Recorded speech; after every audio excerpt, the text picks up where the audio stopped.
আসসালামু আলাইকুম। আমরা এখানে আজকে কোনো দল থেকে আসি নাই, আমাদেরকে টাকা দিয়ে পয়সা দিয়ে কোনো কিছু করে আনানো হয় নাই। এখানে আমরা দীর্ঘ 17 বছর ধরে নাসির ভাই আমাদেরকে যেভাবে পরিশ্রম করে এভাবে এতটুকু নিয়ে এসেছে, ওনাকে আমরা এখনো চাই। আমরা এখানে কোনো এনসিপি চাই না, কোনো কিছু বাইরের কোনো মানুষ চাই না, আমরা আমাদের এলাকার মানুষকেই চাই। আমরা এনসিপি চাই না, আমরা আমাদের নাসির ভাইকেই চাই। আমরা মানবিক ডাক্তার নাসির ভাইকে চাই, কারণ উনি সুখে দুঃখে আমাদের গরিব দুঃখী সবাইকে যেভাবে উনি আমাদের স্যাক্রিফাইস করছেন। আমরা যখন যে গেছি আপনার ন্যাশনালে, তখন উনি যাকে পারছেন তাকে সাহায্য করছেন, প্রয়োজন ওনার পকেট থেকে আমাদেরকে অনেক সাহায্য করেছেন। আমাদের নাসির ভাই কোন পদ পদবিতে থাকার আগেও এই বলখালীর সাধারণ মানুষের জন্য মানব দরদি হয়ে কাজ করে গেছেন, অর্জন করে ঘরে ফিরবো ইনশাআল্লাহ।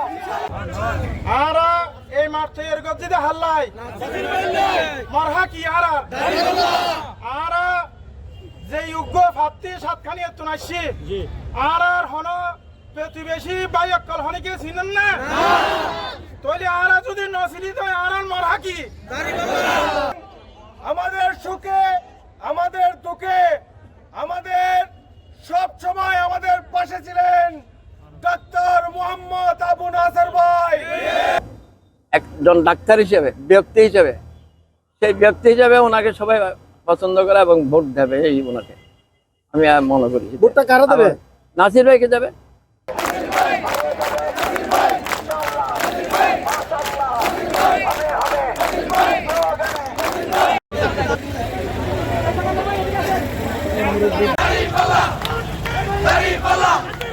দাঁড়িয়ে